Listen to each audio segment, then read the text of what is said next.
Tom, let's start with you with China's response right now. Did the Commerce Secretary Wilbur Ross achieve anything this weekend?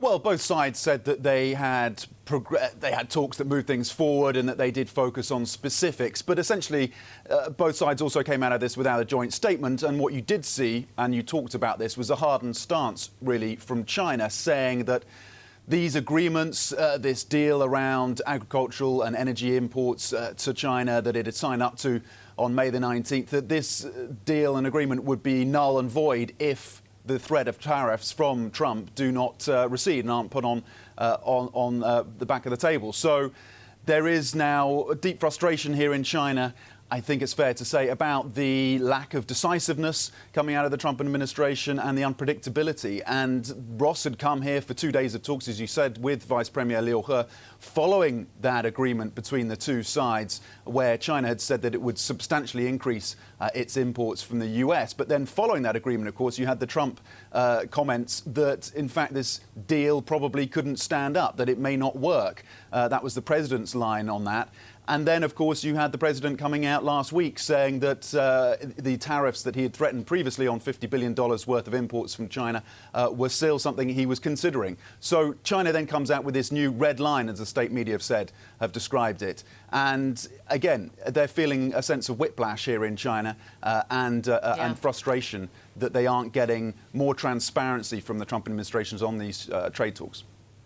Yeah, as you said, it comes down to that unpredictability in the Trump administration, using it as if it's almost like a trade weapon at this point with their relationships with many of their allies, even with China as well, Tom. So how likely or how else might China respond?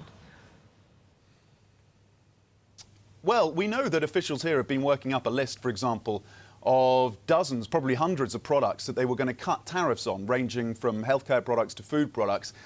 Those are not going to be announced, it seems, until they get more clarity from where the Trump administration is going to go from here. So I think the ball is very much in the Trump administration's court at this stage. There's also the question, of course, of ZTE, the telecom equipment maker that's been banned from buying tech from the US, and China's very concerned about that, and obviously has been lobbying the Trump administration around easing the sanctions on that company. The flip side is, of course, that they can oversee this Qualcomm NXP deal, and we've been reporting that that will not be signed off until they get some more clarity on what happens with ZTE. We've also been reporting, of course, that Chinese officials have been in Europe during this period in the last few days, when, of course, Washington has imposed these sanctions on their European allies, and Chinese officials have been there trying to conjure up support. Ironically, of course, many trade experts have said that if the US had teamed up with Europe on China, they may have made more progress. Now it seems the Trump administration is alienating its allies in Europe, and that is looking less possible. In fact, the Chinese officials are trying to build on their ties with their European allies around the multilateral trading system.